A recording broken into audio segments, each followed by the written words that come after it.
now try to get up and say what I'm going to say after all of that.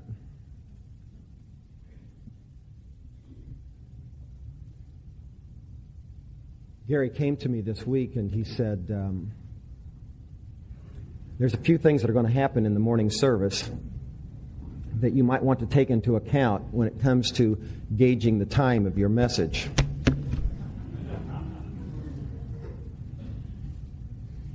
I set you all at ease. I have taken those things into account.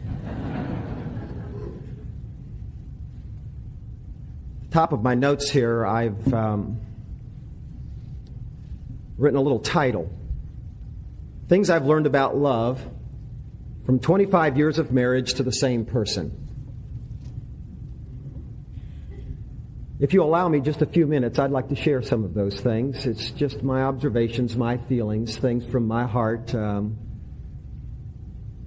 I know many of you have been married far longer than 25 years and have learned far more, but these are just things I have learned from 25 years of being married to the same person.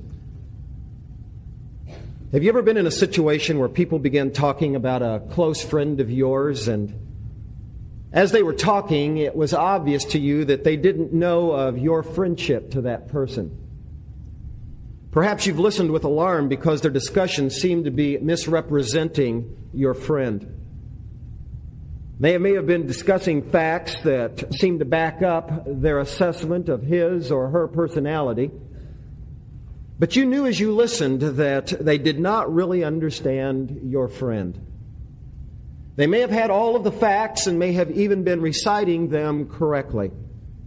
But because they did not love this person as you do, it was as though they couldn't put all of these facts in their proper perspective. I was watching the national news this week, and apparently the reports of an extramarital affair by President Bush are being recirculated. I suppose this happens come most every election in his life. The reporter carried these rumors to Barbara Bush and asked for her comment. As I watched this evening, it was interesting to see both the indignation and the anguish on her face.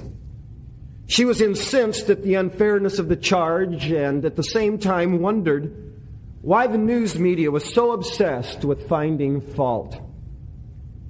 As outsiders, we perhaps have trouble feeling her pain. But from her point of view, it was clear for me to see that she considered the report both untrue and unfair, not to mention unkind. And as I was watching that, it occurred to me that when we love someone, we know him, we know her in a way that a reporter's view fails to see. Because we are seeing with different eyes, we are seeing with a knowing love. As I pondered Mrs. Bush's response, it caused me to ask some questions for myself. I wondered, where does this kind of knowing love come from? How does it begin in the first place? And what was it that gave me these kind of eyes for Sandy? I've given a lot of thought to this, and after 25 years of marriage, I still don't know how love begins. I just don't know. As far as I can remember, I didn't decide one day to start loving Sandy. And as I stand before you now, I am still mystified by the whole process. As I've looked back over these past 25 years, I do remember the way that it happened. I don't remember how, but I remember the way that it happened. I've told you part of this story before, but we were eating dinner one evening together in the school cafeteria. It was a Sunday evening, and as I remember it, Sandy, it was January the 10th, 1965. And as we were talking there in the cafeteria that Sunday evening, she just started to glow in a different light than I had ever seen her before. I don't know if it was the food that we were eating that evening, or whether it was something we were wearing, or the smile. I have no idea. I didn't say anything to her about it at that time. I just remember thinking very specifically, wow, I'm quite attracted to her. I've allowed her to believe now for over 25 years that she was the one that asked me out on our first date. But the dynamics of that evening, even though she was the one that asked me to go out to church that evening, were already in motion. I certainly didn't know it then, but it was a tiny and very dramatic plunge toward love. From that moment on, I began to see her with Barbara Bush eyes.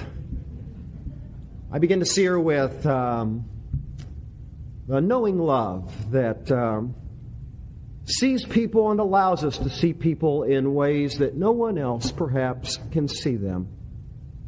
It was several months later, on the now very famous date, we've laughed about it many times, that I actually told her of my attraction to her. The fact that I called her by the wrong name only underscores my nervousness.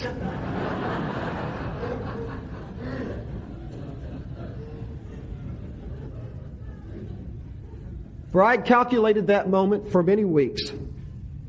And even though I wasn't committing myself to anything, I knew that this was a significant moment in our relationship. And I think I have tried to explain it to you in the past, that when we come to a place in our relationship with someone else where we admit that attraction and that love, we pass through a one-way door. And we simply cannot change our minds and back out as directly as we went in, and that happened for us.